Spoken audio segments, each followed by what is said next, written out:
Hi everyone, Adam here, and this is what I watched for October 2023. It's just an overview of some of the movies I watched for the first time or saw at the cinemas. So let's get started. So on the 1st of October, I watched The Creator. This is a sci-fi movie directed by Gareth Edwards, who did Rogue One. So the synopsis is: this is a fight for our very existence. Amid a future war between the human race and the forces of artificial intelligence, Joshua, a hardened ex-Special Forces agent grieving the disappearance of his wife, is recruited to hunt down and kill the creator, the elusive architect of advanced AI, who has developed a mysterious weapon with the power to end the war and mankind itself. I liked it. I know some people really did enjoy it. I didn't hate it. There's some interesting ideas. The performances were pretty good throughout. I'll be honest, I thought I was going to like it more because I do like a good sci-fi movie. But yeah, I mean, visually it's great too. I don't know why I didn't like it more. It's just one of those things. On the 8th of October, watched The Exorcist, the 50th anniversary screening our cinema was having. Look, most horror fans would have seen this and they know what they think. It's personally one of my favourite horror films. It is a slow burn, but it is a very well-made movie with great performances. I don't need to say too much about it. We also got this pretty cool print for attending. Just doing the spider walk up there. Yeah. I will say it was actually the theatrical cut, not the extended edition, but both versions are really good, so it doesn't really matter which version it was. And on the 8th, I watched The Exorcist Believer, the legacy sequel to the original. I don't want to say too much about the synopsis. It does give away some of the plot. Most of you have seen it probably. And I noticed a lot of people have done rants about it, saying it's the worst thing ever. It's definitely not the worst in the Exorcist franchise. That's pretty much The Exorcist 2, The Heretic, which is not a good movie. Yeah, I mean, look, it's fine if you didn't like it. I didn't hate it. I don't think it's as bad as people are saying it is. I mean, there are quite a few issues. Of course, it does bring back the legacy character of Chris MacNeil, and I did like aspects of it. There was some interesting ideas, but like the original, it is a bit of a slow burn though. And yeah, some of the plot makes you go, what? But yeah, I mean, yeah, it's just, I saw so many rant videos about it. I predict the next group of rant videos will be the Marvels, just because. On the 13th, on Friday the 13th, our local cinema was showing Beetlejuice. Of course, this is the quirky and pretty strange horror comedy directed by Tim Burton, with Michael Keaton giving such a fun performance as Beetlejuice. There's a lot of funny jokes in there. I mean, it is an odd film. I hadn't watched it in a long time and it was fun seeing it at the cinema. But it is a very strange movie. Yeah, I'm actually looking forward to the sequel out next year.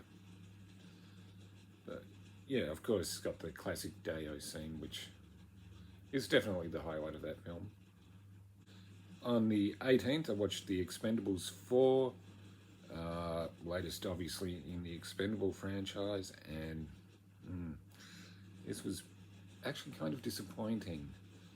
I don't mind dumb, fun action movies, which most of the original Expendables were, but this was really lackluster. The action scenes looked fake. The special effects weren't really that great, which is part of the problem, which is why the action looked fake. Yeah, there's only a few original cast members left, and there's a couple of new guys they brought in. I wasn't really sure who they were.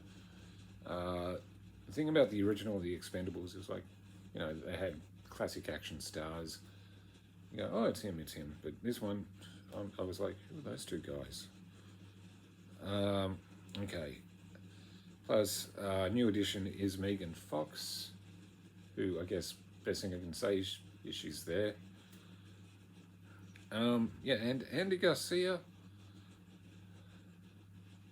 Another new addition to the cast is 50 Cent. But yeah, this was probably a massive letdown. I mean, you want some decent action. Look, you're not looking for great performances, but this was easily the weakest out of the 4 Expendable movies. The only original cast who return are Jason Statham, Dolph Lundgren, Sylvester Stallone, of course, and Randy Couture. Yeah. With a villain who was, I'm not blaming the actor, but a villain who was kind of underwhelming. Yeah, this would have to be one of the most disappointing movies of the year. And I like the other Expendables. They were kind of dumb, but they were also kind of a smart, dumb action movie. You know, there was kind of a tongue-in-cheek approach. This one, well, they do some jokes, they're not funny, and they do seem to be taking itself, it does seem to be taking itself a little bit too seriously. On the 27th, I watched Five Nights at Freddy's, of course based on the video game, which I've never played. The synopsis is, recently fired and desperate for work, a troubled young man named Mike agrees to take a position as a night security guard at an abandoned themed restaurant, Freddy Fazbear's Pizzeria. But he soon discovers that nothing at Freddy's is what it seems.